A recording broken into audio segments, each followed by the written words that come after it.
Okay, it's 7:07.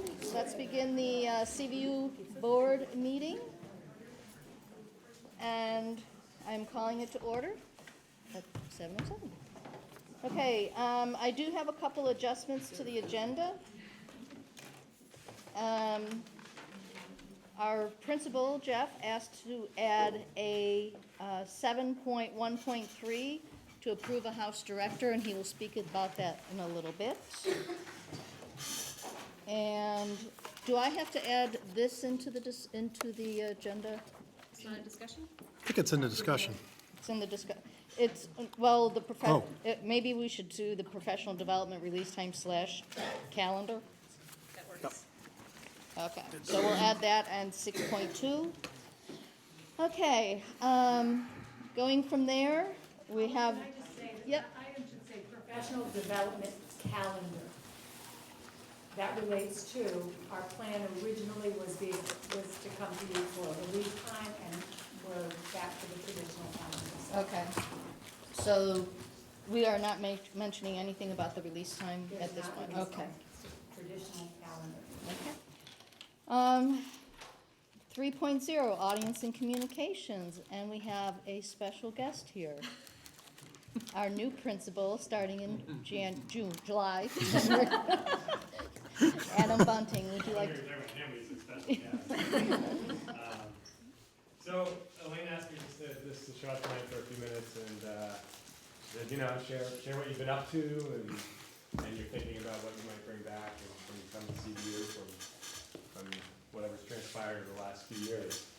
So first of all, I just want to say thank you for having me back. It's a real privilege and an honor, and the thought of working with some of these folks again has occupied my mind on many a car ride down to Montpelier. The commute's a little old at this point, so it's one of the other perks of being back. But just about 3 years ago, I think I was addressing the CVU board and making a promise that, not that I would be back, but that at some point I would be spreading the values that I had learned at CSSU beyond CSSU. And I will tell you that that promise I thought of many times over the last 3 years in Montpelier. In particular, I think I promised to bring the idea of excellence for our students out of CSSU. That's an ethic that is ingrained deeply in me from people like Connie Metz, and those who worked with Connie can remember her pushing us to think about that. And then the other idea of student-centered decision-making. In everything we do, both in CSSU and hopefully the work for me in Montpelier, that was at the core. And I'll tell you that it was a real joy. And the things that I predicted that I would learn in Montpelier, or that I would bring to Montpelier, wasn't always what I brought to Montpelier from CSSU. I think about I never knew the power of systems thinking that we have here in CSSU. That was inspirational and absolutely integral in any of the work that I've done over the last few years. The excellence I predicted, but the professionalism in this district is bar none. And that is from the superintendent's office to what happens to make this building look the way it does. I can't tell you the number of times where I would drive people nuts because I'd say, you can eat off the floors at CVU. You can. Trust me, I will put my food down on the floor and eat it. No.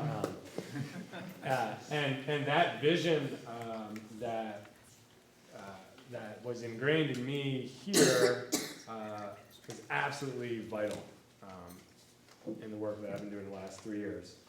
And then one other ethic that I heard tonight actually in the presentation was this idea of responsibility over accountability.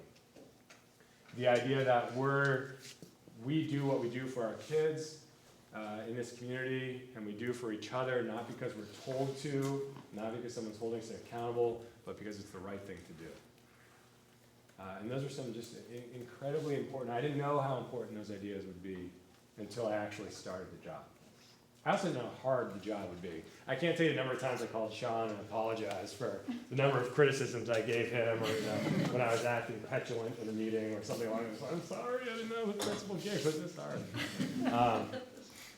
In terms of what I think, anytime that we think we're going to change a community or that we have some influence in the community, the reality is that we are more deeply influenced probably than the community is that we're changing. And so some things that I've learned over the last 3 years that I really want to bring back, or that I hope to influence this community with is, actually I saw some of it tonight. In Montpelier, we have 3 schools, we have 1 board, and thus the power of a pre-K-12 approach.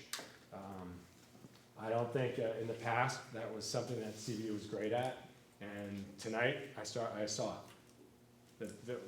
We're working together as CSSU. The skills that we want our students to have when they walk across that stage, the depth, whether you're describing it as input or output or reading, writing, critical thinking, that doesn't happen over 4 years. That is the student's entire experience, pre-K-12, it's what happens in their families, it's what happens outside the school walls, and it's our job as a community to think about that. So that's something that I'll be thinking about next year. Being part of a nimble organization was really important for me. And that's a value I really want to bring to CVU. We used to talk often about this idea that people used to joke that change is our crack at CVU. I don't think it's a very polite way to say it, but we used to joke about it. Well, that's actually not true at all. I mean, CVU's a big ship, and thank God there are institutions within that ship. I'm getting confused in my metaphor now. But that move us in the right direction. But the reality is that we've got to be really flexible to meet the needs of our learners in this changing world. And faculty members, administrators, community members, we've got to get on board with that. Change should be, as high school folks working in high school, we've got to get used to it. It's absolutely imperative that we can change flexibly, easily, and quickly. Another thing that I learned leaving CVU and coming back, Chittenden County really is different than other counties in the state. And growing up in Chittenden County, I always used to hear the joke, it's great living in Chittenden County, it's so close to Vermont. There's a certain truth to that. And there's a humble hustle that I think that you see elsewhere in the state. And you see the work ethic in this district is impressive. But I'll tell you that we think we're pretty good here in CVU and CSSU. And we are. But there's a real danger in that. There's a danger in thinking that I don't want to trade a paradigm better than another place, or I think that spirit of competition around the state is dangerous as well. But, there's work to be done. We can't sit on our laurels and think that everything is just, going along and on its merry way. We have to do some work, and that speaks to some of the being nimble and being willing to change. The other thing that I see here is the value that's shared with Montpelier and CVU, and this idea is that how do we get students to own the learning? That we talked, Molly was talking earlier about this idea of grit, perseverance, tenacity. What the research really shows about all of that is, those skills are important, but that comes from the student's agency, and that comes from the student's vision of purpose in their learning. And I think what's happening with the standards-based movement, I heard it tonight, is we're talking about these things with kids. The idea of growth mindset, the idea of giving them, the ability to see why they're doing what they're doing, and then to give them choice. Those are all things that we need to really think about. And you're going to be hearing about it tonight in personalized learning plans, I'm sure. That should be what underscores personalized learning plans. So the last thing is, I think when you kind of go off and come back, you also have an appreciation for the leaders of the past and their legacies. And the number of times over the past few years I thought to myself, what would Val do in this situation? And then I would actually pick up the phone and say, Val, what did you do in this situation? And I found myself thinking about Sean a lot. And I know I'm going to be thinking about Jeff a lot, and the appreciation for this leadership team and the folks that are here. So one thing that I was joking in the Wilson Observer, and they actually quoted me, my one goal is not really to screw anything up. Well, that's kind of true, you know. And we really are good, you know. This is an impressive place, and there have been some really impressive leaders for me to learn from, and so I'm just to kind of feel a joyful part of this community, and so I'm really happy to be back, and I thank you. Great.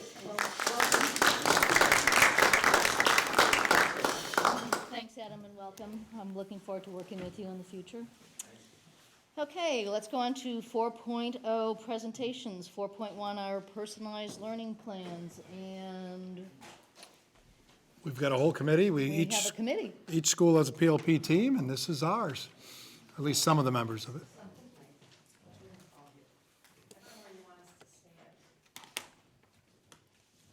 Hi, how are you? I'm Helen McAndrews. I teach in the life program here at CVU. I'm Bill Kinney, I'm a junior at CVU. And we have the dubious honor of presenting to you about PLPs. Shep's going to be our tech guru here. Maybe. So Bill, you want to go ahead and, do you want to get started? Do you want me to I start? can. Go for it. Personalized learning plans. So as it says there, personalizing learning through the use of standards. So that's the basis of the law, Personalized Learning Plans, Act 77, and that by November of next year, all students in grades 7 through 9 will have a personalized learning plan. I think everyone here knows that. And that's what we've been working on the PLP committee towards making sure that that is as good for CVU as it can be. That's the circle summation of what the PLP is supposed to be. Starting with the inventory of student profiles, identifying goals from the student-specific interests, planning how to work with those goals, completing those goals, or at least trying to complete those goals, assessing and reflecting on how that works, and then doing the whole process over again to keep revising your learning. The PLPs are not meant to replace our conversations with students, but rather to enhance our current work. I apologize for just reading off that in my note. I didn't prepare my notes very well.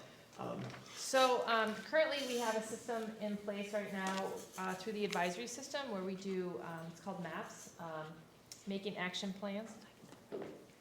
And we meet with our advisees, 9th, 10th, 11th, and 12th in different grades. We have different activities that we have to do with them. And so this is, the PLP sort of fits in nicely with that model and that structure because it's simply, like Bill said, it's not meant to replace that, it's just enhancing it. So it's just sort of doing PLPs on steroids, for lack of a better analogy, I guess. This gets at the Naviance program that the PLPs will be run through with the goal that in 7th grade a student will get a Naviance account and a PLP that they will actually be able to use throughout their entire time at CSSU so that everyone that is involved with those decisions will be able to see that student's growth and that student's direction and also how to help them achieve their ultimate goals.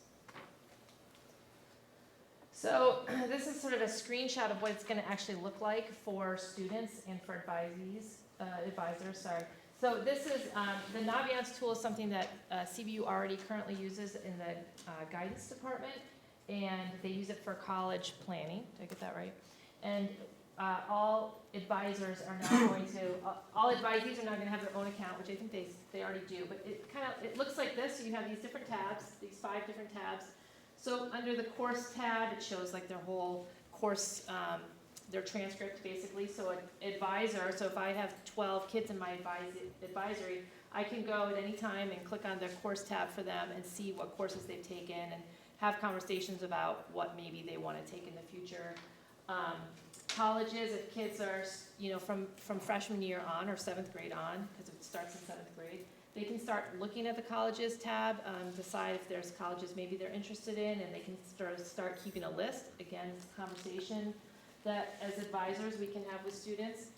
In careers tab, there's a career inventory students will take, and that produces a whole bunch of information about what students are interested in. And then this About Me tab actually, if you're able to scroll through it, it actually sort of compiles everything, and it really is the whole plan. So students can write goals throughout their 4 years or their 7 years, 4, 5, 6 years. So you can, as the advisor, you can look at what their goals are over the course of the time that they've had this PLP and talk about that, goals related to education, to career, to just their interests, to maybe their goal is to eat better or get more sleep, as every high school student needs to work on sometimes. So you can actually, as the advisor, and parents can see this too, and you can just have these conversations, these conversations between students, between families about how to really get to personalizing their learning so that they can have a broader, richer high school experience. Again, this is another example of a part of the information that shows up in the Naviance screen. This is their learning style. They take a survey of learning style, and it populates what their learning style might be like. This shows their transcript, copy of their transcript. So it really does have like a wealth of information in one sort of neat little package that can just really make the conversations between advisors and advisees and families pretty rich, and hopefully gear them towards a more purposeful high school experience. And again, since we already have the advisory system set up, we're really lucky in CVU that this is already really, we're sort of primed for having PLPs be really kind of seamlessly added to our program because of advisory and how we already run things. So I don't really see it as being like a new thing that people have to really wrap their head around. So how will we know if PLPs are successful? So I don't know, are there questions? Those are some questions that I guess could be answered. I don't know, we don't know. These are questions to think about. Do you have any questions? Does the board have any questions? Go ahead, Jean. You know, I gotta say, I'm still really foggy, and I don't expect to have the answer worked out yet. I think we're working it out, but I'm still really foggy if what a PLP would look like. You know, does it look like these are the courses I'm taking, or does it look like this is what I want to do with my life? You know, it seems like it's probably somewhere in between. I think it's and both. all of it. Yeah, it's all of the above, because it can help decide what the courses are going to be for next year. It can also say, well, you're really interested in, microbiology. Well, let's look at how you're going to get to that end goal. If you really want to go to study that in college, or you really want to be a welder, well, what are some courses you might have to take in order to get to that, end point? So I think it's both beyond high school and like the immediate. How do you get to those bigger goals? Well, if that's the case, do we have every adult in the building is a guidance counselor?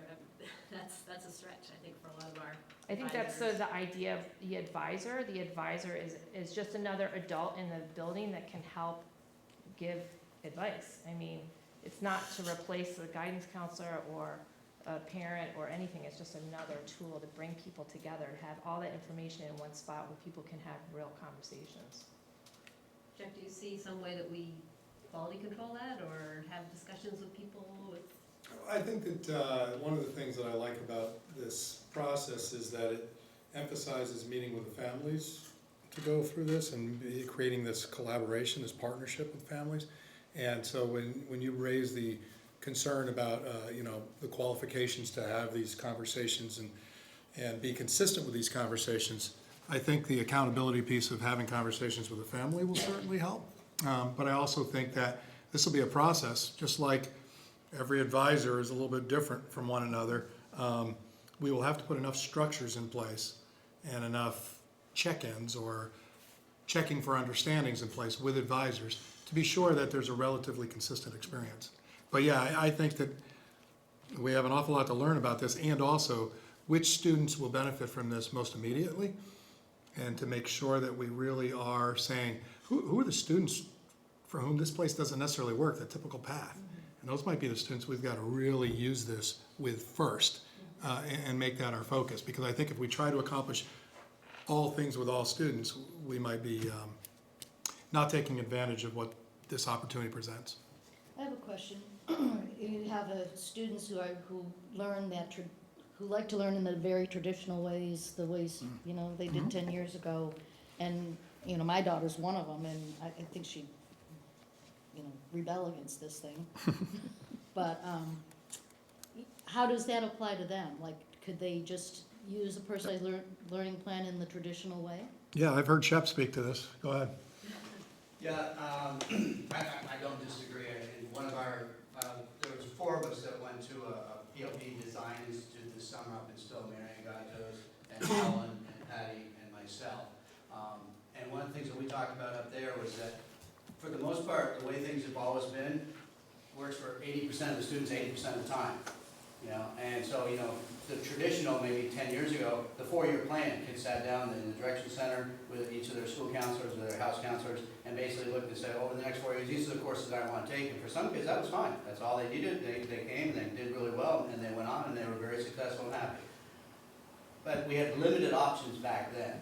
Now we've got, the other part of Act 77 is the flexible pathways, which is, there are certain, I won't call them helicopter parents, well-intentioned, well-connected, well-aware parents who know that their son or daughter has the opportunity to do like dual enrollment. There's some equity involved here. All students will have the opportunity to be aware of dual enrollment. In fact, they can take some coursework at CCV or at any of our state colleges for free and experience what it's like to go to college. That one course might be enough to turn a kid who's never thinking about going to college, suddenly decide, hey, maybe I can do college. The tech centers are not the tech centers of my day, back when it was woodshop and metal and auto. Now you can get dental assistants, you can be an airframe and power plant at Burlington, you got culinary, you got a wide range of opportunities. So the idea of PLP is what Adam talked about, is how get kids to buy into it in relevance and ownership. And I think that's a challenge for us, for kids to really see that they do have a voice in what their education looks like. But if your daughter's happy coming in and just going through and taking, geometry as a freshman and algebra 2 as a sophomore and trig pre-calc and AP calc and going off to Middlebury, good for her. And it's going to work for a lot of kids. But as Jeff said, there's kids that it doesn't work for, that hopefully will have a wider vision of what's available to them. And the beauty of this, in the past, when I had conversations with my advisees, that conversation was with me, and it lived in my little red folder. Now that conversation can live here, and it can be shared with their house counselor, with their parents, if they have the internet access, with colleges that they want, anyone they want to share that information with. So I think it's bigger, it can take on a life beyond. That's another question we've already been asked. Well, what about when I leave CVU? Can this travel with me? What's that look like? So I think a couple of things a lot of things we've done always before. Like I said, it's not meant to replace those face-to-face communications. And that's one of the things we got to figure out structurally, is how to have those communications so it doesn't become just a checklist. I filled out this form. But how not, because we're supposed to meet at least once a year by law. But again, it's not about just doing it because it's a law, it's about doing it because it's the right thing that's going to help kids. So how do we find the time, make the time, create the time, whatever you want to do with it, to sit down so we can have those face-to-face communications around the goals that they've set at the beginning of the year. Something toward the end of the year, they reflect on whether they achieved or not, setting goals for the next year, and whether it's specific, that one goal, I want to take biology and pass it, or, I want to go off and become this. Again, there's goals in there in academic and social and physical. There's areas within this program for goal setting, like 5 different areas. So that's my little soapbox. I'm just wondering, for the student who just wants to go on a straight path, that's wonderful, and they'll have accomplishments, I would imagine. But if they're challenged later, do they know who they are? I mean, some of the habits, some of the other things, the underpinnings of content, to me, are as much a responsibility of us as educators and, you know, in these students' lives. So I see it as broadening. Somebody who, I remember a friend of mine had a brilliant son. She said, but he needs more than brilliance. And that opened up a lot to me, that to function in the world is more than knowing whatever course. And I think that gets to it, from my picture of it. I don't know if that's accurate. I think one thing I wanted to add to this is my daughter's a sophomore and we have not had her maps yet, and she's almost halfway through high school and we haven't had this meeting yet. Versus my son, who's in 8th grade, if this is starting in 7th grade, he already knows that he's starting in French back in Shelburne, so he's already gonna be at what level French, and he's already started with algebra, so he's already gonna be in what math, and what can he start as a freshman, so that he guarantees he has the AP courses that he wants to take come senior year, and I think that's a real advantage of starting in the 7th grade and then CSSU with everyone kind of being connected, and with the parents understanding a little bit better what's going on. So it's easier with the second kid, because they have more of a Does anyone have any other questions? I'm seeing that 10% of the people are just gonna take this and soar, and 10% are going to probably get lost in the dust somewhere. It's the 80% in the middle I'm worried about. So I'm thinking about, to ensure it's successful, how can you set up the process so it's going to maximize the chances of success, having some templates or some standard word kind of questions to answer, or outcomes you want to get from a certain phase of the process. Is there some kind of master template there to go and do that?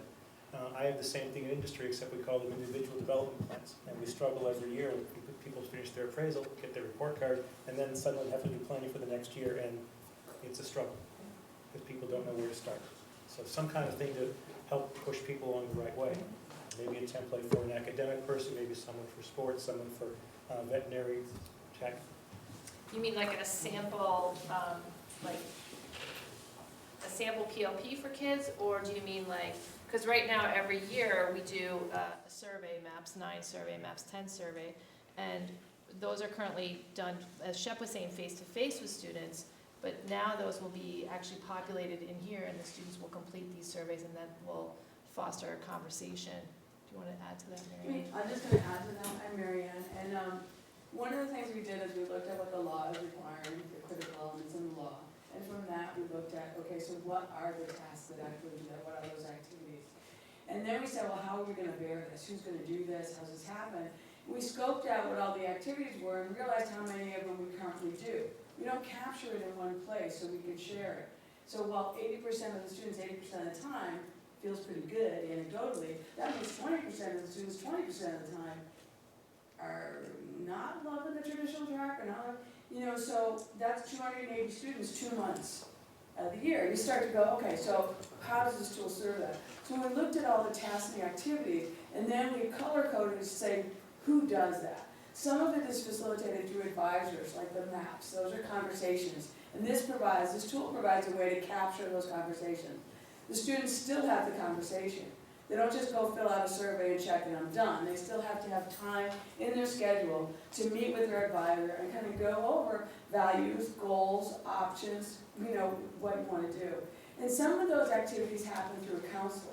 It might be presenting information on career activities, or the learning styles inventory, or the career exploration activity. And some of those kind of call out values and direction. And there are activities where a student establishes a goal, like a SMART goal. And they do that in academic, career, personal, social, post-secondary, and those are captured. We do that. We pride ourselves in doing that in relationships and conversations. But when Shep has a conversation with his advisee, that advisee goes to talk to his counselor, Russ. And the advisee is the only one carrying the information to get back and forth. And this is a way to capture that and have parents also see what that is. And part of the law is for parents to review this as well. So the challenge for us is to figure out who does what, how those activities are relevant to students, how are they sexy enough, how are they meaningful enough, how do we present options in an equitable manner so that students who know about dual enrollment are all students, not just the ones with parents who read the announcements. And then how do we also kind of incorporate that in a way that, you know, is kind of wired in and part of our whole guiding students through their choices, in which courses they want to take and what they want to go in. Because we have students who come in as freshmen and they want to be in healthcare, they want to be a doctor, they know where they're going, and we have students who are graduating next month who are like, June? No idea. So you know, that's how you're gonna work with them, and that's, you know, what we're trying to do here. And we haven't got it figured out. That last question was really because, you know, this came down from the state, and we're all doing our best, but you're trying to figure out, like, if it's working. How do we know it's working for the student and for the advisors, and for, how do we prepare all advisors so they feel equipped to do this? How do we create activities? How do we schedule time for it in our current situation? So that's kind of where we are with activities. Thank you. I would like to acknowledge that Bill's been on our committee since we started. He shows up at every meeting, he has great feedback, he is phenomenal, we're so lucky to have him be on our team, so I want to acknowledge that. And we did have another student, we're hoping to get 2 more on the team as well. So it's really important for us to have students on our team telling us whether Bill looks at something and goes, that's not gonna work, or I would never do that. You know, he's pretty vocal about that stuff, so I just want to make sure that we'll do a shout out here. Thank you. Thank you. Thank you. One last question, Nora? Real quick? This is less of a question, more than something that's on the back of my mind, and I feel like I need to say it. I can imagine a student coming in and having a relationship and a conversation with Shep, and that student really trusting him, and they're building up a relationship. And then I was thinking, but then it's shared with everybody, that's what's written down. That you need to be able to also acknowledge the need for privacy. They might not want to share this with their family or with the counselor or with somebody else. And, you know, it's just been nagging me just a little bit about. We've had the conversation as far as how big of a right or need to know, like, should all teachers have access to this because they want to see what the kids' goals are, they got kids in their class, and so we've had that conversation as far as, you know, the confidentiality and the need to know, and you know, how public is this, you know, with student permission, and I think that's a great question, that we don't really have an answer for yet. I think some of it will be one of those organic things that evolves over time, that, you know, students will say, I'm very, maybe there's they can choose how much of it is shared and with whom or not, but, I mean, there's a lot to be said for, you know, if I've got him in my class, that I can look at his PLP and see what his goals and aspirations are, what he set up, but then, like you say, then there's other people that they want to keep it more private, so I think that's a very fair question or concern. I also want to point out, Lorna, that this is a student-driven, student-centered record. It's not, Which is good. advisors are not writing in a notes column. There's no, the only information there, like around valuable stuff, is stuff that the student has written in, and there's a journal section, or a student has answered in the MAPS questions, in the survey questions, but it's not advisor input, it's student input. Right, I'm just thinking about the dissemination of there might be some information that you'd rather not disseminate. Yeah, like the test scores, Right. your Yeah. transcripts. Yeah. Your, Anyway, just, It's good, no, it's good for us to Good, keep track. yeah. yeah. Okay, can we wrap this one up? Thank you. Thank you. Thank you very much. Yeah, I want to thank our team, they've done great work. I just want to invite you all to Grad Challenge Presentation Day. Yeah, thank you. The community panelists sign up sheet, the link is on the homepage. We'd love to see you there. I did it. Thank you. Okay, our next presentation is the Galapagos field trip. So yes, last time, if you remember, it was, we tabled this decision, and so we've asked 2 people who have helped put this together, Nicole Gorman, who was teaching the course, and Catherine Riley, who helped her and is also the head of the International Committee, to provide a few more details. Hi, folks. So I thought the rationale piece that we sent out might give a little context to the travel committee, which you may or may not be familiar with.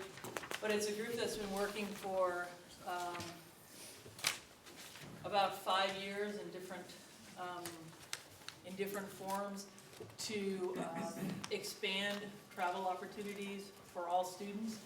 And what the group has, kind of what we where we are right now is that we feel pretty good about offering a diversity of types of trips. As I mentioned in there, some being course extensions, which you're in a class and you approve the French trip for next year, so you're in French class and you go to Nice and you have kind of this really cool cultural experience playing with the language and seeing some of the things you've been studying about. And then the trip that leaves on Friday, the England, Ireland, Wales trip, which really is a trip to that part of the world, geared towards students who may not have traveled a lot or had an opportunity to travel at all overseas, and exposing them to the joys and wonders and power of international travel. The sister school exchange, which we have in Denmark, which brings a group of students from Denmark here to CVU, and then we send a group of students over to experience life at their school and interact with them. And then the last type of trip was the first one that went out was 5 years ago, and it went to, I worked with Carolina Rodriguez on that trip, and went to Peru, South America, and that was a seminar trip where students studied, traveled, reflected, and presented. Similar to the England, the Shakespeare in London trip that's gone the last couple of years. So this would be another iteration of the travel seminar. And the students would study, they would experience what they've been studying and practice the skills when they're in the block book. And then they would reflect on that and do a poster presentation, which Nicole will talk about because that sounded different to me in my mind than how she explained it. So I'll hand it over to Nicole, who is not quite ready for me to hand it over yet. I'm waiting for the gerbil inside to run faster on his little wheel. I had to turn the computer off, I'm sorry. My name is Nicole Gorman. I'll start talking when this is ready. Anyway, my name is Nicole Gorman. I teach biology, AP biology, 3 sections at CVU. Lucy, and Polly's daughter, are on my roster right now. So we're here to talk a little bit about Galapagos. There were some very valid concerns the last time we were here, or the last time it was presented, and I put together a few slides to try to talk about what the opportunity would look like and to try to address some of your concerns. Certainly feel free to interrupt as I go. It's a complex opportunity, and your concerns address a lot of the nuances of that complexity. It's a new kind of opportunity, and anytime you introduce a novel idea, people come at it from lots of different places. So we're trying to address some of those, and maybe there was some misunderstandings as well. Just the thing I'm going to talk about, I'm going to give you a little bit of overview on what the trip is, talk a tiny bit about itinerary, sort of what kids can expect if they decide to take advantage of the opportunity, and then talk a little bit about the curriculum, specifically what the academic rigor looks like, talk about the assessment, how we'll assess that academic rigor and how we can attach credit to a trip. I know there was some concerns about that, and then I'll leave you with talking about sort of addressing your cost concerns, because those are concerning. To start, just to give you an overview of the Really slowly. Sorry. Is it this one? Maybe, yeah. No, that's the document. It's in your email. Sorry, folks, you can close your eyes for a minute, so I have to pull up my, Your email. That email that says, Email. There it is.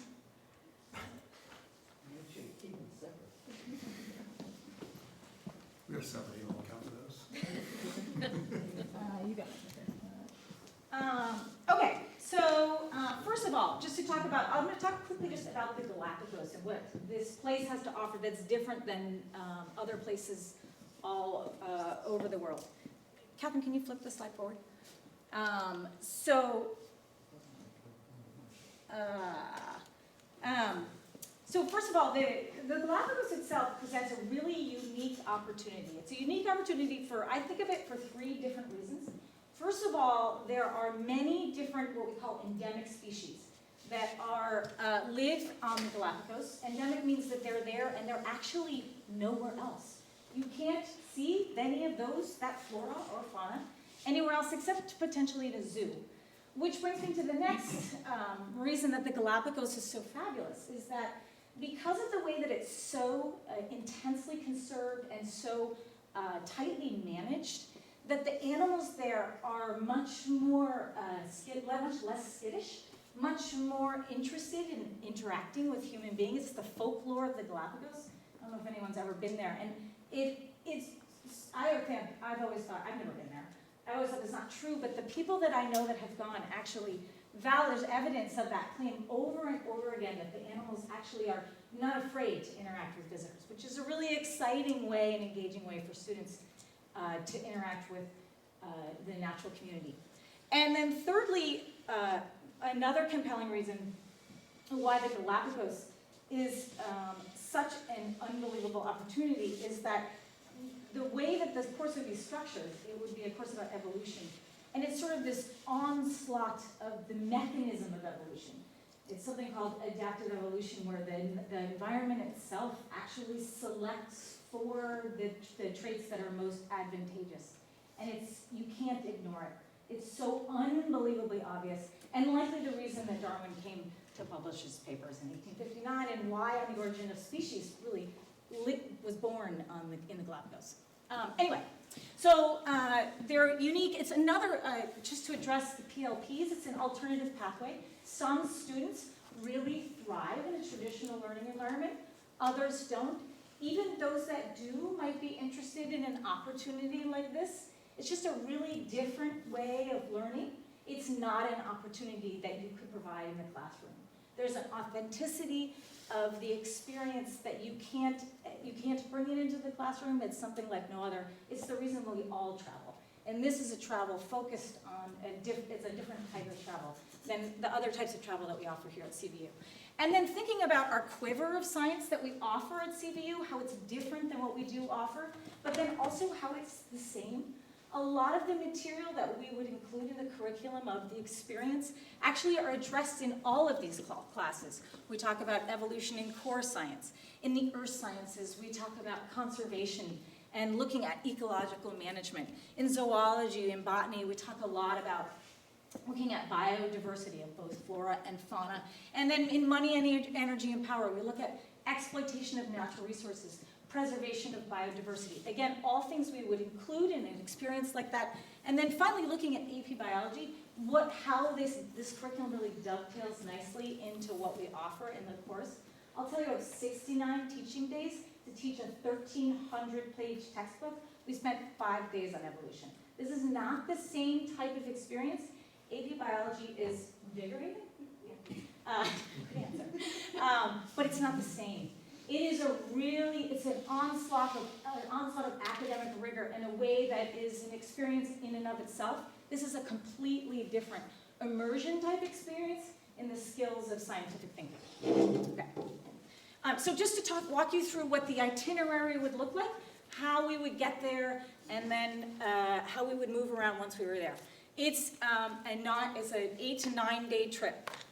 We fly into Ecuador and from Boston, or that's where the flight is right now. We then fly the next day into San Cristobal. San Cristobal has an experience, there's a little bit of experience that can happen there. There's some interaction with the environment. And then we go here, we spend a lot of our time on Santa Cruz.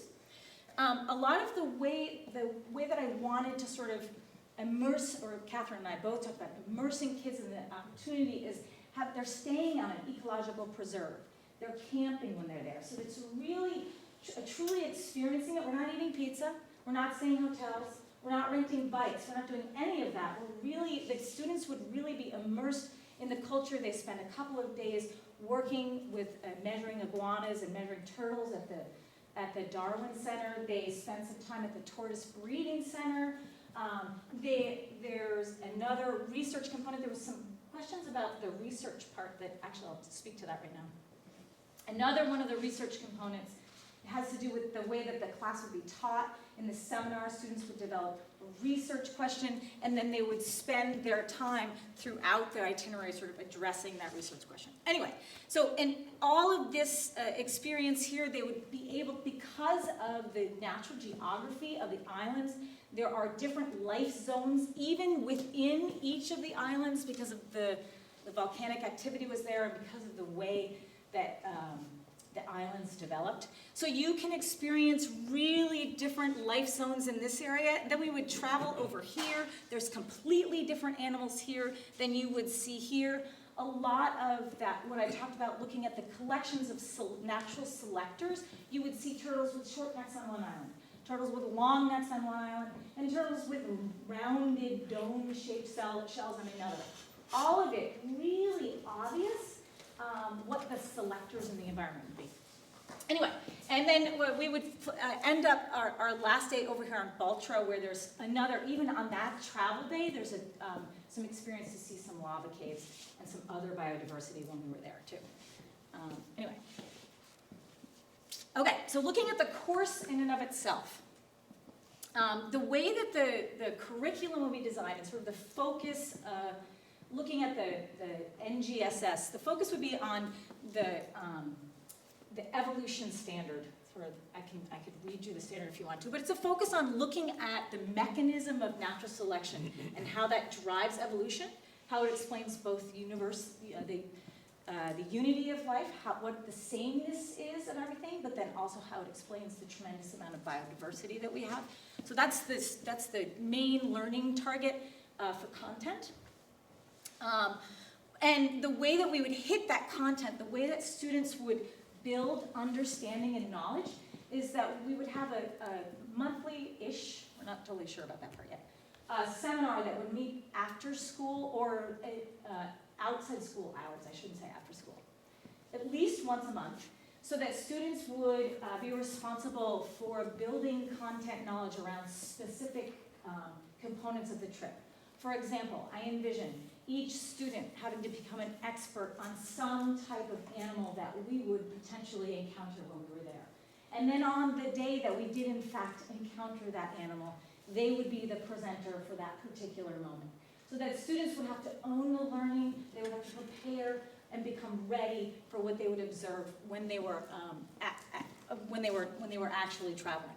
The other piece that would happen is we would develop skills around proper field journaling techniques. It's something that I am such a stickler for, pictures. And labeling pictures, how you can really collect a tremendous amount of detail in a very short period of time, but add a lot of precision to recording your observations. If you draw pictures and take lots and lots of notes. And so I'll speak to that in a minute. But anyway, so that, and also just the skill of data collection. Students will often say things, I'll say, describe what it looks like, and they'll say, red. And you're okay, that's not enough information. And I don't like when students draw in any kind of color. I like pencil. So there's all kinds of skills around field journaling that we would practice here during seminars and then work to master so that when we actually were on the trip, students could create a proper field journal and learn about proper ways of data collection, recording that. And some of those other skills were skills around direct observation and also looking at scientific inquiry. So like I alluded to earlier, having students during the seminar develop a question, sort of massaging that research question over the course of the months before the trip. Continue to massage it, and then, with their research, actually presenting an educated answer of the question. Develop a hypothesis. So that their research, when they were there, would be all about gathering evidence to support whatever claims they claim they were trying to make. Do they always support the claim they make? No. Does it matter? No. It's all about them really trying to answer a question accurately and then seeing if there is, in fact, evidence to support that. Okay, so the way that the course would be assessed. First of all, assessing the field journaling technique. That's a really obvious, easy thing. They would learn a skill, and then they would produce a tangible product This is Darwin. This is his quote. Let collector's motto be, trust nothing to memory, for memory becomes a fickle guardian when one interesting object is succeeded by another, still more interesting. So really, that I do believe strongly that you forget the minute you see something else you've forgotten. So just lots of technique around this. Students also would have to present their learning in a poster presentation.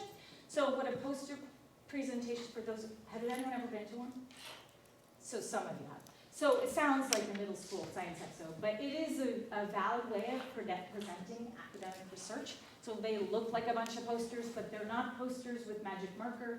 It essentially is a picture of research. You have your background information, you have your data analysis, and you have your conclusions that you draw using that data as evidence to support whatever claims you make. We would present that here at CVU.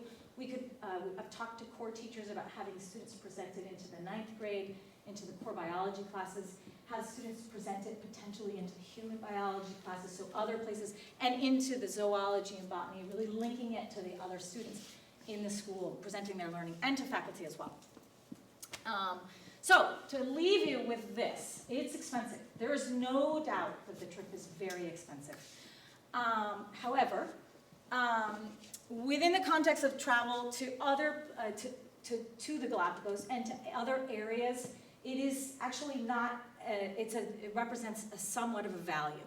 So looking at trips, other trips to the Galapagos, and thinking, to me anyway, about families. So if you have one engaged student that's on their personal learning plan that happens to be interested in biology, and the parents that are not, and a brother and sister that are not, you're looking at being able to provide your one engaged future life science focused individual in allowing that opportunity for that one student to take advantage and to become engaged in a really different kind of experience.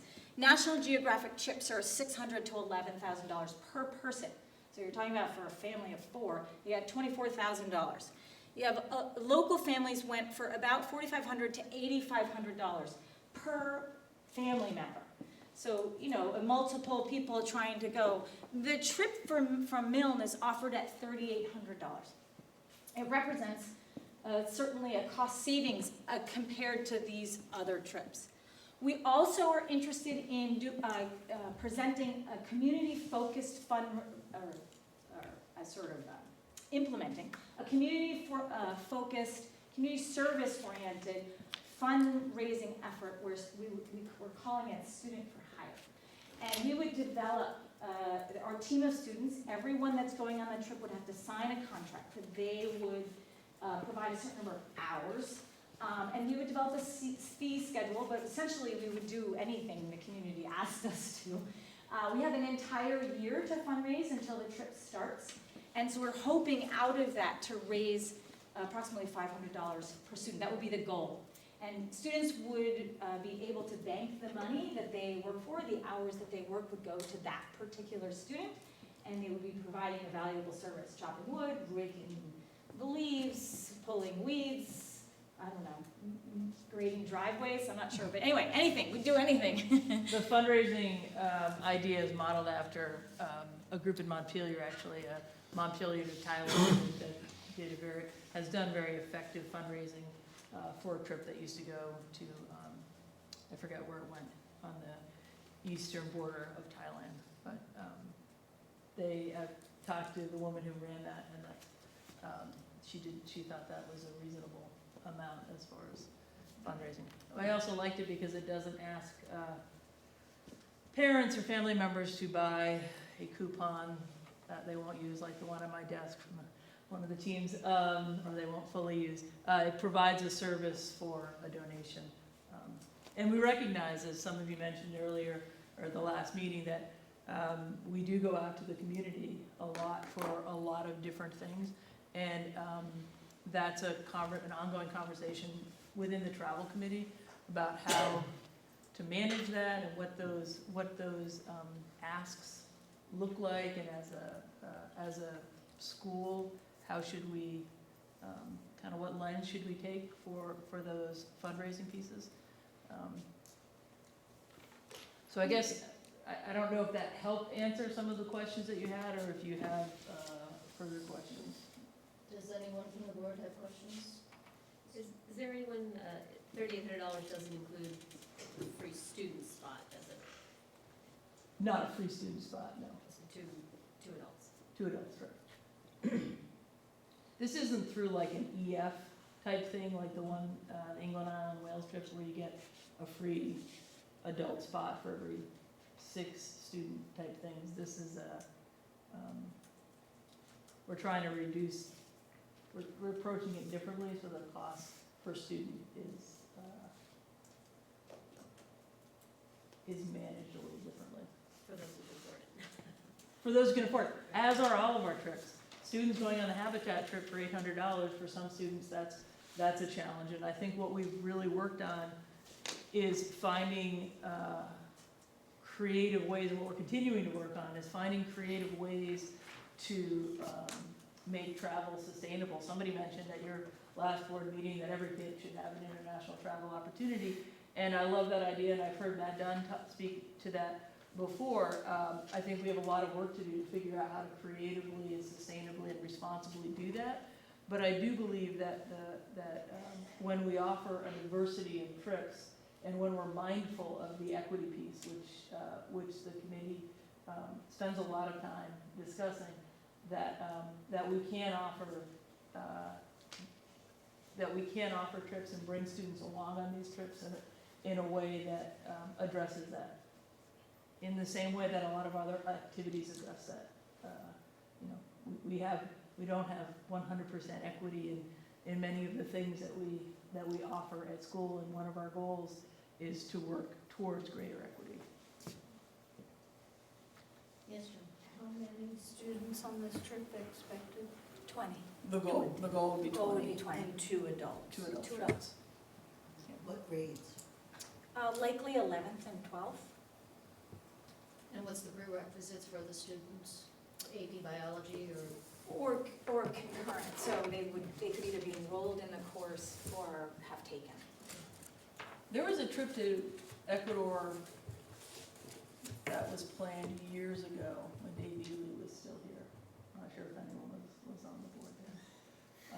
That wasn't a, it was a few years ago, but it wasn't a, That's not a bad thing. no, not at all. It wasn't a There's no four-credit course. GPS back then either. It wasn't a 4-credit course. What I think aligns nicely with this is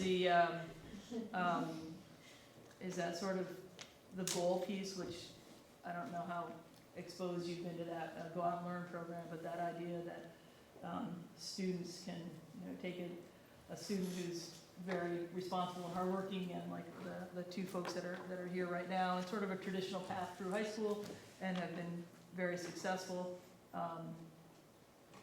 This is an opportunity for them to do something that is exciting and interesting and very different, and would ignite their passion in learning and their passion in biology or research differently than taking Nicole's excellent class. But it also might, there may be, the idea is that as we expand these goal opportunities, that it's not just trips to the Galapagos for, AP Bio kids. We have some people talking about trips to the Acadia National Park, and like weekend-long trips or things that kind of continue our spectrum of travel opportunities that the committee's working on to really kind of broaden that continuum. But this would be similar to 4 trips that have already gone out, where students get credit for an intense look at specific targets. I had a question about the credit when I was reading your blurb in the packet. It sounded like some students get credit or are credit-seeking students on the trip, and implied maybe not everybody. No, it would be, There was something about, the idea of the trip would be similar to the Peru trip and the Shakespeare in London, which is everyone in the class is involved in all aspects. so everybody gets Yeah. credit. And If they fulfill expectations of the class. I mean, to recognize the amount of work that would be required, you'd have to attend the monthly seminars, you'd have to present out afterwards, there would be a time commitment, so it's not just the 8-9 days that you're traveling. Okay, we're running a little bit over. I want to really thank you for your presentation. Any last burning questions? I hope none. Okay, Thank you. Thank you. Okay, 5.0, reports to the board. Speak quickly, Jeff. I am going to get us right back on track by saying two things. It might not get us back on track, but SBAC testing started today. Went pretty smoothly for a first day, certainly some bumps that we're addressing, but it is the grand experiment that is SBAC, and I want to really thank the SBAC committee, and by the way, Catherine heads that committee, and she's done a wonderful job of handling all of the technology challenges and everything that comes with testing over 300 students on a very new assessment. And then the other thing I wanted to point out was that our FBLA chapter went to the Spring Leadership Conference, and Lisa and Lucy populated this list 6 times as first or second place. And I'm going to hand it right over to Lucy to talk about student stuff. Go ahead. Okay, Lucy, speak quickly. So a lot's been going on recently. We have all the spring sports starting up, and all the games are starting up like this weekend and then the next few weeks. We have, there was a Jazzercise fundraiser for the Kevin Real Scholarship Fund that happened a couple weeks ago. And that had a great turnout, and that was run by FBLA and another student who was doing Jazzercise as her grad challenge. They had the Holocaust trip, I think 1 or 2 weeks ago, and that took the Holocaust class to New York City and DC, and they went to museums, and that was just another, that special trip for that class. Grad challenge papers are due, or they were due, so lots of seniors running around with those. Kids nodding your head. And let's see, what else? We have Kindness Awareness Week, which is a event that student council is holding the 2 weeks after we get back from break. So that's just thanking our community at CVU, and it's just bringing kindness awareness to the CVU community. And we're also hosting a mid-spring night festival, which is a field day especially for like spring sports, to kind of raise enthusiasm for them. That's in May 8th. What else? We had the SBAC, the juniors. We had the SBACs today and tomorrow, and a couple more when we get back from break. So that was new and exciting. Sure, that's the word you'd like to apply. Yeah. I thought she was going to spend 2.5 hours on this one. Yeah, and that was an interesting, just from my personal experience taking the test, I found sitting in front of a computer screen for 2 hours, it was very different. And getting used to taking a computer-based test rather than a paper-based test was kind of challenging. So just something to bring up. Other than that, prom is coming up, so that's exciting. And yeah, that's what's going on with students at CVU. Okay, thanks, Lucy, and I totally skipped over the CSSU debrief. Nothing happened. Succinct. I'm sorry, would anybody else like to, I can't think of anything worth reporting that wasn't also covered in our meeting here, so. Yeah, it was pretty uneventful. I would say that was the common topic. Right. Was really meeting and really gives you a lot to think about how this is all working together. That was amazing. Yeah, I would agree with that. Okay, are there any committee reports to do? I don't believe there are. Okay, moving right Now you along. can stop with the rushing thing. Pretty good. Well done. Well, Leah's reminding me that we went over. Well, yeah, that's my job, right? That's Yeah. right. She- Why are you not sitting there? It's confusing me. Okay. But anyway, yeah. 6.0 discussion matters, and 6.1 the policies. Does anyone have anything on these policies to add? Pen in hand. I had no comments. Nobody did look at it, CSSU. No.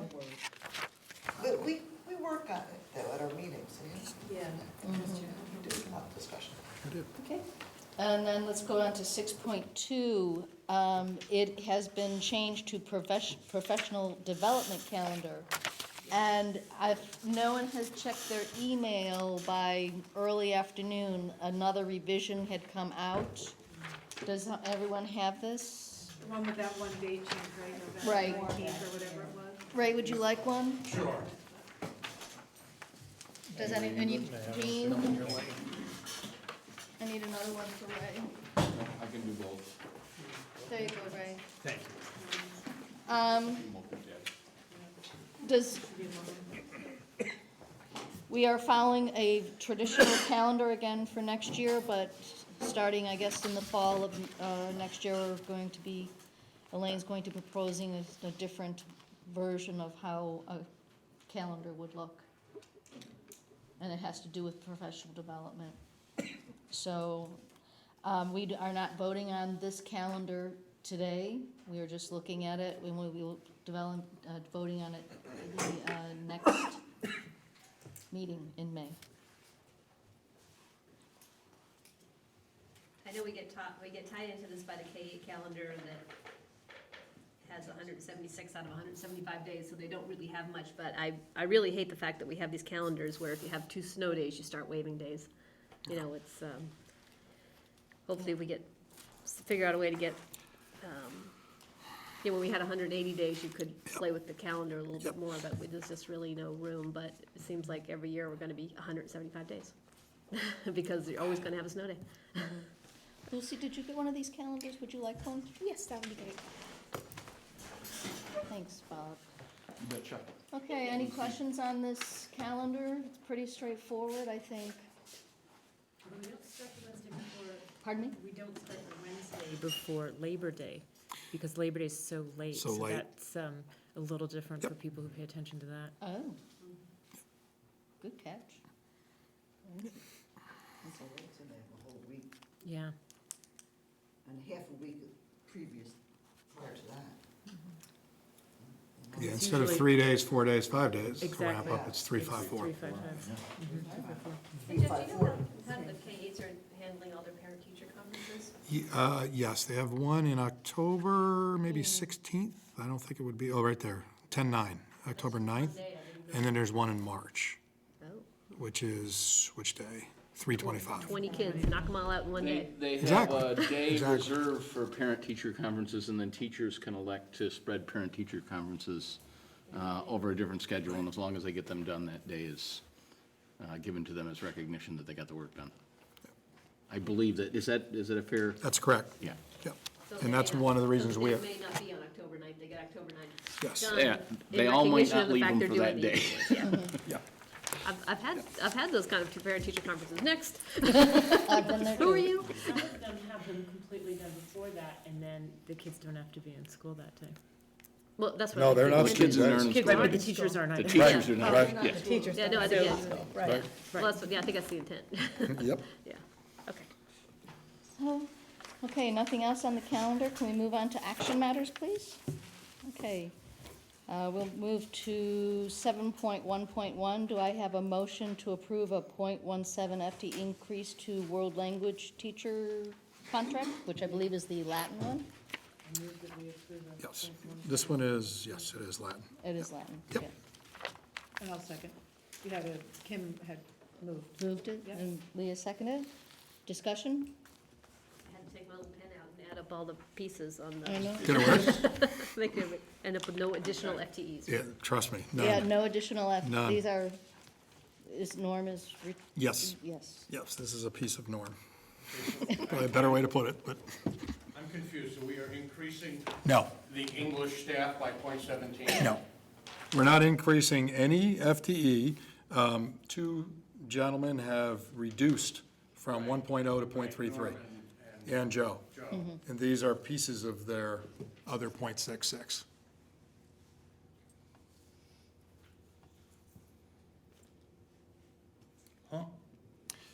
Kind of blew people's minds, Jeff.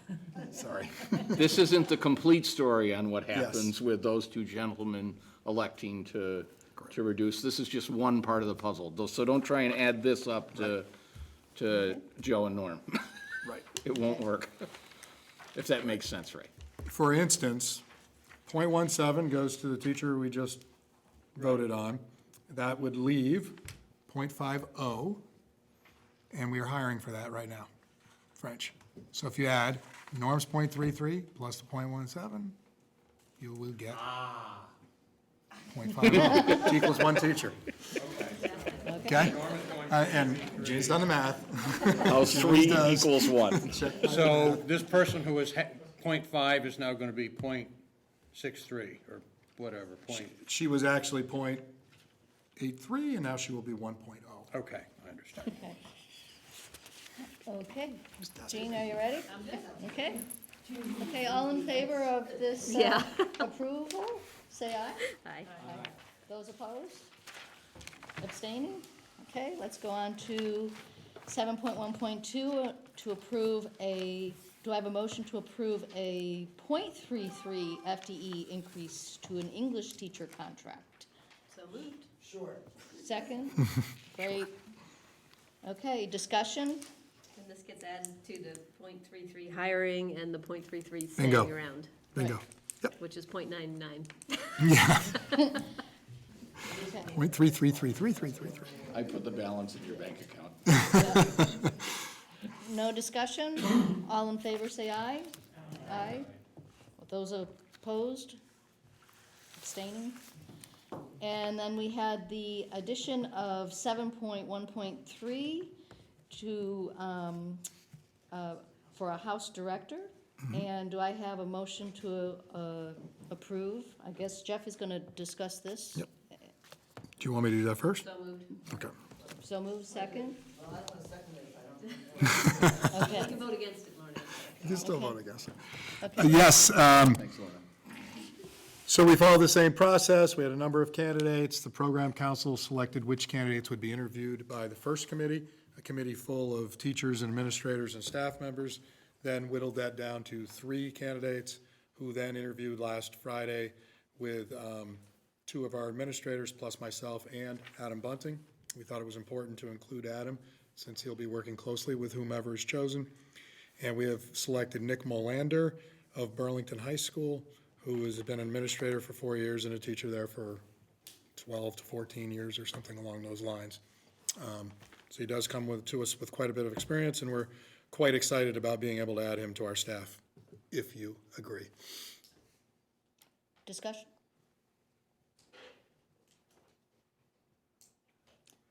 Are we ready to vote? All those in favor of hiring Nick Molander, say aye. Aye. Opposed? Abstaining? The ayes have it. Thank you. Okay, 7.2. Can I just ask, does he have an administrative license? Yes, yes. Good question. We actually don't have a problem with this one, so do I have a motion to approve the calendar for 2014, 2015, the last student day and the last faculty day? This calendar year you're talking. Well, I can make the Yeah, this calendar year. I can make the motion. Yep. I'm sure we'll have a conversation about, no, just Second. Okay, Leah and Jeff, you seconded? Who seconded? Joan did. Joan did, okay. Okay, The last day is Friday? yes, the last day is Would be Friday, graduation day. graduation, point. June 12th. Oh, okay. And we have the number of days required for the high school. Correct.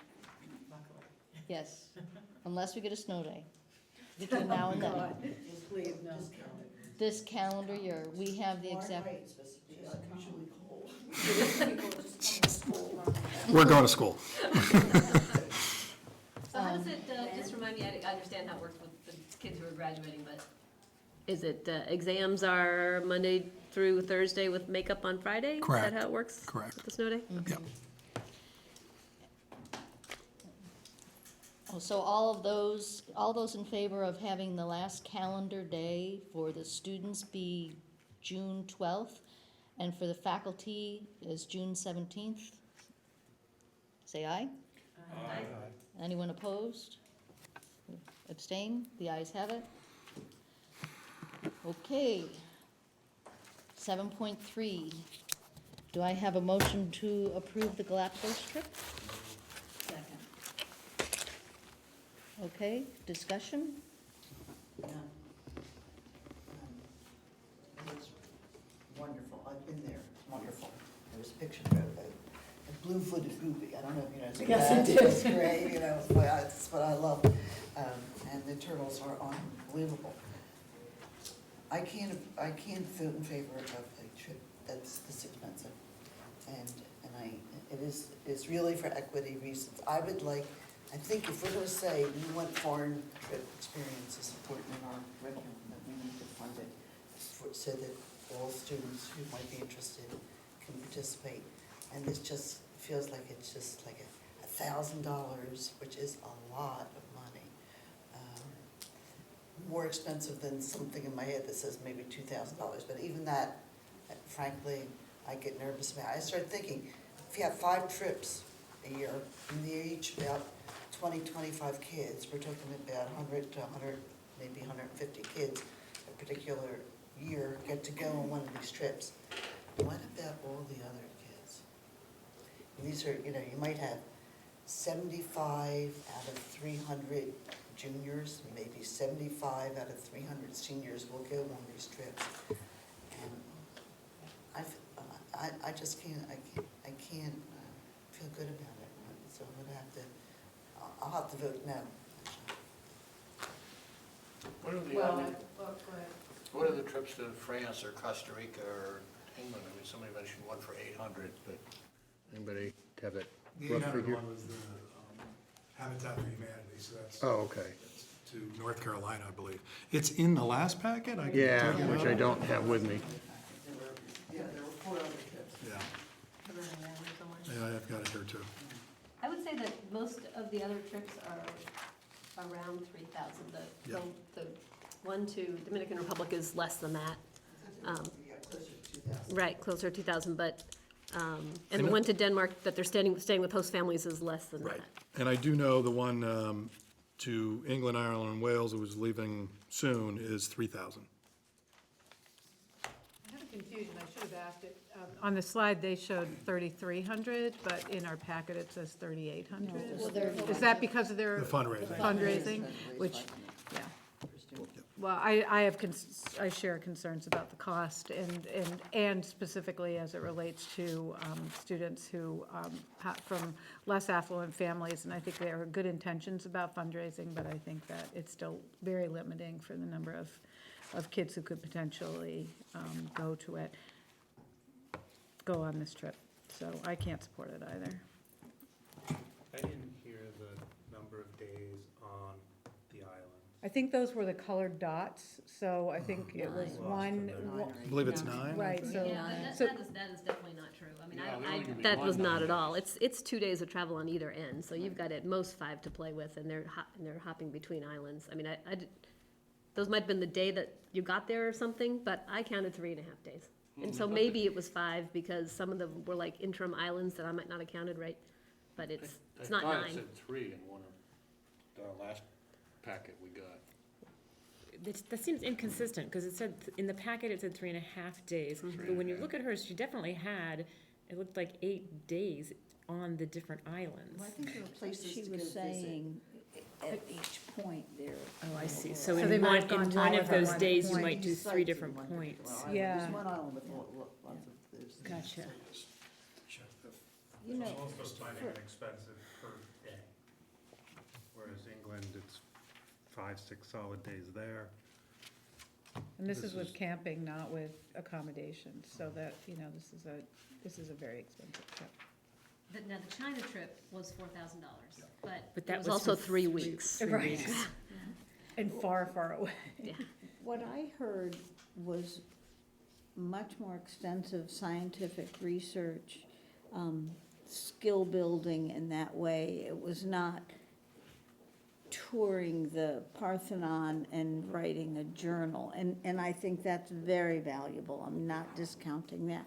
This, to me, and I'm not a scientist, I thought it spoke more academically than many of our trips.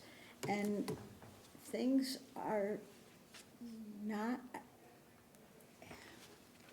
fair and equitable are different terms, different ways to look at it. If we feel like there's, money in our school board budget, we have a teeny bit, we can talk about that. I'm very conscious of finances, but I'm also conscious of opportunities. And I think as a school, we can offer that and figure out equity as much as we can. It's not an easy decision, but I don't, when we talk about high-level music or something, I respect the teachers and the administrators' point of view and to present it. I'm glad we asked for more information. I was much more reluctant last time, and I'm very excited for, 20 students, but we pick and choose a lot of things, so Yeah, I guess, Joan, for I me, would support. Yeah, I guess for me, the issue is I think this is just going in the wrong direction. I mean, I kind of was comfortable around 3,000, but it was expensive, and then it was 3,300, and then it was 3,400, and now it's 3,800, and, will we ever say no? I mean, anybody could come in here and convince me that going to Antarctica is a fabulous, but it'll probably cost $10,000. Do we say yes because it's a unique, once-in-a-lifetime opportunity? For me, it's just getting away from we're a public school. We're a public school, we're not a private school. We're a public school, we should be doing everything we can to maintain as much equity as we can. And I do think we do make exceptions because it's important for student learning. This is a bucket list trip, so what came in my mail since the last meeting, right? The Galapagos thing showed up in my mail, the Free Press article on the Galapagos. This is a fabulous, exciting, phenomenal bucket list trip. It's not a public school, high school trip. And I think that the same educational goals could be met without, spending, 4 of your 9 days traveling and going to a place that's gonna cost this much money. I think they could find another option and meet the same goals. I'd just like to represent the student voice. I'm taking AP Bio, and a part of, as Ms. Gorman said, we only spent 5 days on evolution. And I see this as an opportunity to learn more about something that, in a course that's very rushed, and that has a lot of deadlines, and that you're not allowed to really go outside of the course curriculum and go into something that you're really interested in just because of those time constraints. I understand that this is a very costly trip in relation to all the other trips proposed, but this is also the only science trip, and I think that opens a different door up to students who are science geared and who want to go experience the science world and may not want to travel to England or write in journals, the English part of a journal. Also, as the independent study, I've done 2 independent studies, and this one sounds it's very engaging. I can imagine Miss Gorman's a great teacher. I can imagine this seminar being a fantastic experience for many students because of the content covered, but also because you have to maintain a very strong level of independence for an independent study. I've learned that, and time management is a huge issue with that too, and I think that I would vote yes if I had voting rights. Thank you. Can I ask, I don't mean to put you on the spot, and if you're not comfortable answering, but what I'm really worried about is the 2 out of 3 kids whose parents can't afford it. So you're sitting in a class, and so I guess there's 3 sections, right? So say 60 kids, and so 20 of them are gonna get to go on this trip, and 40 of them maybe not be going on the trip because their parents said, I don't have $3,000 to give you. And so. Usually it's more like 120 because they're gonna pull from. Oh, the other one too. Well, yeah. Next year and this year's class. Well, no, but she only teaches 3, so it'll be the 3 kids. I'm just thinking the class, it would be the seniors who might have taken it as juniors. But even so, I'm just, to me, if we can't figure out, most of our classes, most of our trips, we do figure out how to send kids who can't afford it. I don't think we are with this one. What if you have a kid who maybe doesn't have enough money but is really motivated and decides they're foregoing their Christmas presents, they're foregoing other things, and they're gonna work and raise money because this is what's important to them. Because we're saying no to those people too, by not giving the opportunity. And I don't know if those kids are there or not. I know if my kid really wanted to do this, our family would probably give some money, but I'm also gonna have my kids go out there and work hard and raise money, and they're gonna have to put in. And that's a lesson too. And I really like the fact that it's not just the trip. It looks like there's a lot of work that goes into it before and after, and it's not a week-long learning. It sounds like it's a semester learning. And I appreciate that, being a science person. Those are some really unique opportunities that you might have for the rest of your life, as well as when you're looking at, the kids all trying to meet their goals and stuff. And what about those kids who, yeah, they've already met the goals, but what can they do for enrichment to go above and beyond what they want to do? And this is definitely an above and beyond, not just financially, but if this is something that's really interesting to them, it might make a difference in what their career might be in the future. It's a unique opportunity. And I agree that the money's challenging, but. The other thing I'm pretty impressed with is the way that they're going to do the fundraising is they're not selling stuff, they're selling a service. Working To their parents, just, no, I don't think, I mean, I guess, Lucy, what I did hear you say is there are no science trips, and I think that's an important thing to think about. I think, for me, I think this trip is too expensive. I went to Panama, a lot less expensive, really interesting. Go from island to island, the frogs are different colors because they adapted to the environment that they're in. I think, I don't want to minimize the trip because she did a fabulous job explaining the science of it. I think it is really important for science, people who are inclined towards science, to have legitimately good trips for you as well. I hope you understand. It's not that I don't think that's important, and I think all the things you talked about independent study and all that stuff is important. Part of me said that could happen whether you went on this trip or not. So I think that's why I'm in the position that I am right now. And sorry, I don't mean to direct it to you, but it does affect you. But I, at the same time, just can continue to think that it's expensive and exclusionary. Joan? Could we ask for $1,000 worth of fundraising to happen and lower the price? Can we, or put a bottom line of what we think we could ask families to do and have that be separate fundraising?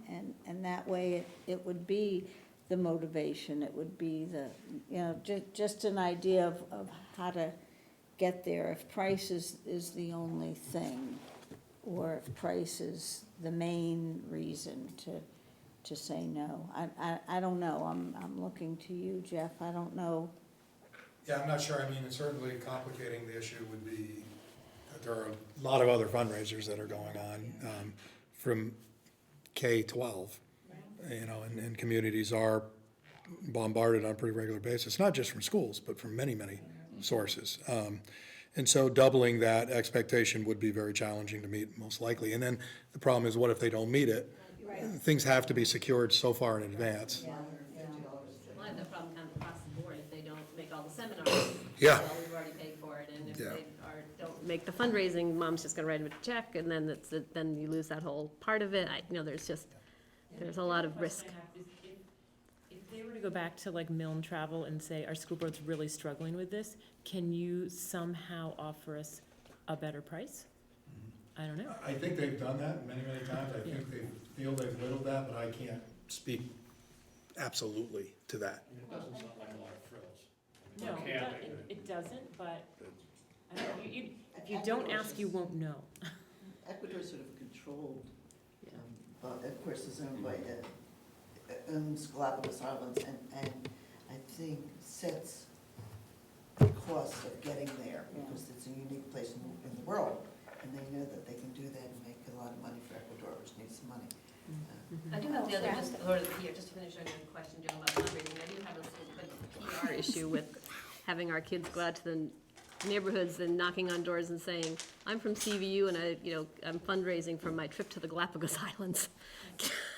It's, when there are kids who don't get fed in Vermont, that seems very, it makes me, I can't support this trip for that. See, if we did 500 per student for 4 years, then every student would have. Well, and Lorna, you know what, I'm with you, but that means we have to figure out how to get our trips down to $2,000, Right. not upping the ante, right? Yeah, $2,000 credit, if they want to go, they can make the extra $500 or something over the years, or make it more than that, whatever, so, And I don't even know that it needs to be international travel. I Right. don't think we've talked about this fully enough at this point. I think that opportunities look different for different kids, but right now, we look at mostly a standard set of trips that have been going on for quite a while, that have value, but I think we need to if we're really gonna talk about this, we need to blow it open a whole lot more and really talk about what is a meaningful experience. For some kids, it's going to New Orleans and building a house. For some kids, there are a lot of climbing,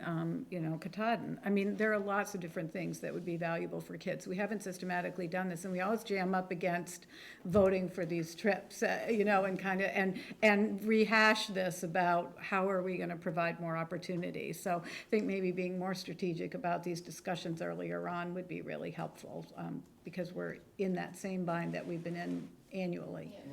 Yeah, I'm just gonna sum up for me. For me, this is a very, it's going the wrong way from equity. It's a very elitist trip for this kind of money. Let's face it, only a small fraction of the families in our community could afford this kind of a trip for their kids. And I'm not convinced that the same learning couldn't happen at a far less expensive location. Some seniors are gonna be going off to expensive private universities next year. Some kids are gonna be going off because their parents can afford it. Some kids are going to state university because that's all their parents can afford. Some kids are not gonna go to college at all because their parents can't afford it. And I mean, there's no equity there. I'm not sure that's really that much different than kids who can afford it going to the Galapagos. Well, I think that's outside the high school walls, so. But Can I just mention that the things that you read, the issues you raised, Leah, this committee has discussed pretty thoroughly and are looking at things like staying within the country to do a lot of these trips, creating sister school relationships with a school from Colorado, or, so they are having a lot of the same discussions that you are. And out of respect for all the work they put into it, and it's a big committee of teachers and students, I just want to make sure that that's heard, that this is not something that they are not very well aware. And as the years go on, Jean, you talked about how much they've increased. The natural increase of all expenses for travel is significant.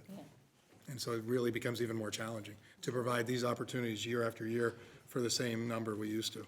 So if this were voted down, I would imagine they can still do some of the same things, but in a closer location. Like, they could still do the journal writing, they could still learn how to do field work. We used to do our field work right next to UVM. But, so I would hope that they wouldn't just say, well, we're not gonna do anything, and I don't know, hope that they'd have to be somewhat going back to, the blackboard, or the starting place. Okay, I'd like to try and wrap this up. Anyone have any comment left? I do have one of them, which is slightly different, which is, and I looked for it, I couldn't find it today. We're not even allowed, I'm interested in this whole concept of requiring families to pay for credits, which is essentially what this is, right? Because we're not even allowed to ask our students to pay $30 to play soccer, and yet in this case, we're saying, if you want this half credit and to be involved, you need to come up with $3,800 or $3,300.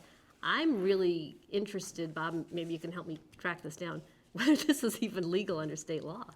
Because it really doesn't seem to be consistent with the fact that we can't ask people to pay for anything else. It's either an integral part of the public education and it's funded by public funds, or it's not, But we can ask people to pay for athletics, we choose not to. Pay to play is not legal. No, you can't pay to play, can't require it. And I know that, I have that sort of thing I couldn't find, I have that. I will speak to the fact that we have summer academy that students pay for to earn credits, and that many schools, we don't, but have credit recovery programs that have to pay, like Burlington High School charges students. So I'm not sure Yeah, I would- where the legality lies. I just know it exists and there's precedent. Yeah, Yeah. so, Yeah, I interesting. paid for I credits. certainly would rather, Yeah. charge I people did. $30 to play sports than. Yeah. Okay, why don't we have a vote on the approval of the Galapagos trip? All those in favor of the trip, say aye. Aye. 1, 2, 3, 4. The nays? 1, 2, 3, 4. That's you. Madam Chair. Congratulations. I'm gonna vote for the trip. And the reason is because I am a scientist and I think there's some scientific merit in this. So we have approved the trip. Okay, 8.0, the consent agenda. Do I have a motion to accept the consent agenda? Second? Second. All those in favor say aye. Aye. Aye. There's a document in there that needs, go ahead, I'm sorry. No. I cut you off. That needs all of your signatures, so don't any of you walk out until you've seen me. Okay. So, I'm just gonna confirm our next meetings. The next CVU board meeting is May 19th. Our retreat is on June 1st, and the CVU meeting is in the morning from 8 to 1. And then the CSSU retreat meeting is, well, it says 12 to 4. There's a lunch in there. And everyone's welcome at the CSSU, Yeah. it's not just CSSU. And we do not have an executive session, so, yes? There's one thing, I don't know if I've mentioned. Anna Claire Smith, who was a school board member, did I say anything at this board about her? She was your role, Lucy, and she's a Middlebury College student, and during J term, she and a few others did an entrepreneurial course and came up with a phone app that gives you information. This is, I know GPS, I don't know what she's talking about, but an app that will give rewards for the longer you go without talking on your phone when you're driving, even hands-free, very sophisticated, very cool. And I had her come, and her colleague came before both the Senate and the House Transportation Committees, and they were very impressed. And I kept saying where she had gone to high school, and the young man had gone to a school in Massachusetts. But it was just that energy and the excitement, and it's an app, and they were saying their generation likes carrots and not sticks, and the app, the longer you go, might give you 10 cents off a mile on gas, and just really a wonderful presentation, better than I'm doing here. But our students, some are doing well, I'm sure some are struggling, but in this case, Claire Smith did a great job. Thank you, Paul. I need 2 board members, so I picked the 2 Jeans. We're passing the other one around with it. You need all four. And also the board members were invited to May 7th, the teacher mentoring program, is that right? Yes. From 3 to 5, so I'm just checking.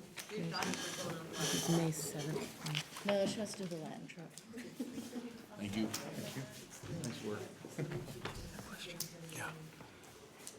No, I don't. She's going to Iceland. No, Elaine does. Okay, so, Put that in the stack or something. I kept the top, yeah, I kept the top lines there. and does everyone know it's the 150th anniversary of Lincoln being assassinated? Well, I'm reading Killing Lincoln right now. That's ironic.